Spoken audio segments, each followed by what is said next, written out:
देखिए, अभी हम आज थोड़ा सा लीवर को स्टडी करेंगे। ठीक है।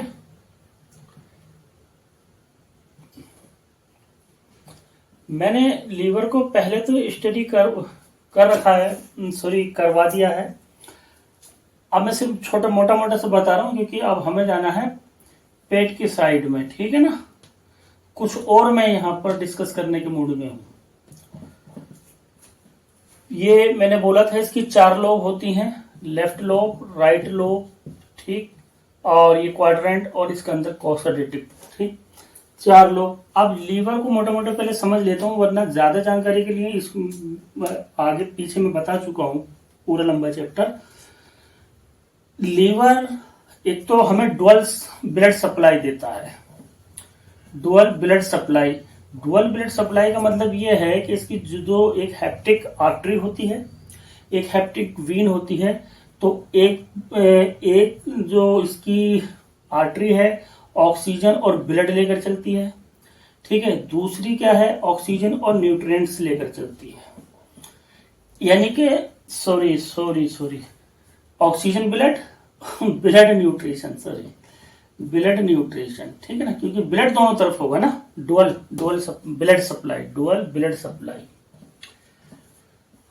अच्छा, हमें जरूरी एंजाइम देता है, मिनरल्स देगा, हमारे प्रोटीन को अच्छे से सिंथेसाइज करेगा ताकि जो भी जहर हमने खाया है, टॉक्सिन्स खाए हैं, वो बाहर हो जाएं। ये सारे देखिए लीवर के काम है।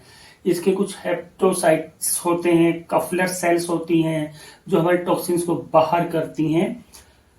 ये इसमें, और इसका मेन काम, बहुत बड़ा काम है कि ये हमें बाइल देता है। बाइल जो गाल ब्लेडर इसके नीचे होता है, सही है, और उसके अंदर ये स्टोर करता है। अब मान लीजिए जैसे हम कोई खाना खाया, अब ये पेट में आया है। ठीक है, ये है हमारा एब्डोमेन, वो स्टोमक। ठीक है, खाना हमारा पेट में आया। पेट में आने के बाद जब खाना ब्रेक डाउन हो जाता है, अच्छे से टूट जाता है, तो लीवर उसको बाइल देता है डाइजेस्ट होने के लिए। अब जब वो बाइल देगा, डाइजेस्ट होगा फूड, तब लीवर उसी फूड से, उसी डाइजेस्टिव फूड से हमारे लिए विटामिन बनाएगा, मिनरल्स बनाएगा, बहुत सारे केमिकल्स हमारे लिए स्टोर रखेगा, कहां पर किस चीज की कब जरूरत पड़ जाए। ठीक है, और पड़ के जाए, बॉडी को जितने न्यूट्रिएंट्स हर टाइम चाहिए वो देता रहेगा। तो कहने का मतलब यह है कि लीवर हमारे पास हर हाल में अच्छी पावर का रहना चाहिए। उसको इतनी अच्छी अच्छी चीजें आप खिलाते रहें। अब जैसे कि मिसाल के तौर पर आपने खाना खाया, कोई भारी खाना या एसिडिक खाना खाया, और ये एचसीएल क्या होता है कि ये हमारे बॉडी में एचसीएल जो होता है फूड को डाइजेशन के लिए, ये एक फ्लूइड अच्छे से काम करता है। ठीक है। अब जैसे अगर गैस खाना नहीं हजम हुआ, तो ये एचसीएल क्या है उस समय कि ऊपर की तरफ हमारे खाने की नली की तरफ चला जाता है, जलन बढ़ जाती है। तो हम लोग ऐसे में क्या करते हैं, कुछ गैस के समाधान करते हैं, कुछ टैबलेट्स खाते हैं, कुछ और हैवी चीजें खाते हैं। अगर हमारा लीवर पहले से ही डिस्टर्ब है, पहले से ही परेशान है, और आपने ऐसी कोई दवाई उसको दे दी, तो हमारा लीवर खुश नहीं होता है और नाराज हो जाता है और दुखी हो जाता है। हमारी बीमारी सुधारता नहीं, बीमारी बढ़ाता है। इसीलिए मैंने बहुत से मरीजों को देखा है कि पहले वो हफ्ते में 1 बार कैप्सूल खा लेते थे या कोई टेबलेट खा लेते थे गैस्ट्रिक या मेटाबॉलिज्म से रिलेटेड, तो मतलब काफी दिन तक सही रहते थे। फिर धीरे धीरे वो आदत बनी, यानी कि वहां पर आदत नहीं बनी, मतलब आपका लीवर के और काम खराब होते गए। अब हमारे यहाँ पर क्या है, हमारे इलेक्ट्रोपैथी में आप ड्रॉप से दवाई देते हैं, 10-10, 20-20 बूंद दवाई। तो उससे क्या होता है कि लीवर को एक्स्ट्रा काम नहीं करना पड़ता। जैसे कि वो पहले से डिस्टर्ब था और आपने 10-10, 20-20 बूंदें दी, तो उससे वो डिस्टर्ब नहीं होता। हैवी दवाई से डिस्टर्ब होगा तो वो और खुश हो जाता है, नाच गाना करने लगता है, मतलब सुधार की तरफ जाने लगता है। अब मैंने आपको पहले अभी पढ़ाया था, एडल्ट्रेशन में पढ़ाया था, यानी कि खाने में मिलावट वाली बात में, कि जो हम बाहर से सब्जियां लेते हैं, हाँ जेनेटिकली मॉडिफाइड में, तो उसमें हाई एंटीबायोटिक होती हैं। अब वो बॉडी को इतना इम्यून कर देती हैं कि आप जब बीमार होते हैं और बाहर से कोई एंटीबायोटिक या कोई दवाई खाते हैं तो आप पर वो काम नहीं करती। क्यों? या उतने लेवल पर काम नहीं करती। वजह ये कि उससे भी ज्यादा मात्रा में आपके अंदर पहले से पड़ा है। तो फिर यानी कि अगर पड़ा है तो मतलब आपने शरीर में ऐसा कुछ नहीं दिया जो वो टॉक्सिन्स बाहर आ जाने चाहिए थे। इसीलिए सबसे पहला मेन पॉइंट ये है कि आप लीवर को ठीक रखें। अगर शुगर से, कैंसर से, दुनिया भर की आफतों से दूर रहना है, ठीक है, और बॉडी ठीक रखनी है, सारे विटामिन, मिनरल्स, एंजाइम्स आपको या अमीनो एसिड्स सब प्रॉपर मात्रा में अगर लेना चाहते हो तो।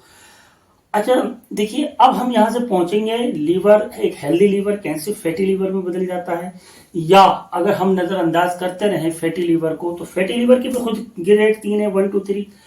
फैटी लीवर से आगे फिर एक है फाइब्रोसिस, फाइब्रोसिस के बाद फिर एक और है सिरोसिस। तो यहां तक जो है लीवर की बर्बादी हो सकती है और वो डैमेज हो सकता है और फिर कोई चारा नहीं है। जैसे एडवांस बीमारियां होना, ये तो एडवांस पहले से ही एक छोटी छोटी बीमारियां जैसे जॉन्डिस हो जाना, काला पीलिया हो जाना, तो इनको ऐसे नहीं सुधारा जा सकता नजरअंदाज करके। आपको ये देखना होगा कि जितना हम खाना खा रहे हैं वो हजम हो रहा है या हम एक्स्ट्रा खा रहे हैं उसको हजम नहीं कर पा रहे। कुछ गलतियां हमारी होती हैं, कुछ हम नजरअंदाज करते हैं, तो इस पर आपको ध्यान देना है। जैसे कि अगर मैं फैटी की बात करूं तो देखिए लीवर का अपना एक फैट होता है जो लेस देन 5% होना चाहिए। Less than 5% is good fat for liver, क्योंकि उसका अपना भी फैट होता है। अब जैसे ये बढ़ेगा 5% से तो वो लीवर फैटी होगा। अब वो फैटी होगा तो मतलब जो इसकी बाहर की बॉर्डर लाइन है ना, ये जो बॉर्डर लाइन है बाहर की, यहां पर वो फैट आने लगेगा। इसी तरीके से ये हो गया ग्रेड 1, फिर ग्रेड 2 में ये फैटी और अंदर आता जाएगा, ठीक है, ये फैट तो और डिस्टर्ब होगी बॉडी। जब इसके आगे चले गए हम ग्रेड 3 में, तब तो बहुत ज्यादा डेंजरस मामला है। फिर तो ये इस तरह से बिल्कुल बिल्कुल ये इस तरह से फैट जमने लगता है लीवर के ऊपर। ऐसी पोजीशन में कोई ठीक कर लेगा? जब पहली पोजीशन में ठीक नहीं हो पा रहे तो अब हो जाओगे। तो यानी कि या तो पहले से दवाई सही नहीं मिली, उपचार सही नहीं मिला, जो दवाइयां आप ले रहे थे वो काम नहीं कर पाई, तो उनको छोड़ो, किसी दूसरे बंदे से मिलो। तो हमारे पास इलेक्ट्रो होम्योपैथी की इतने बेहतरीन इंतजाम है लीवर को रिजेनरेट करने के, रिकवर करने के, रिवाइव करने के, कि अगर 70% भी लीवर खराब है तो उम्मीद है रिकवरी हो जाती है। अब इतना ही रखते हैं, बस मोटा मोटी बात है। अब इसके आगे हम चलेंगे ग्रेड में, फैटी लीवर की ग्रेड में, ठीक है।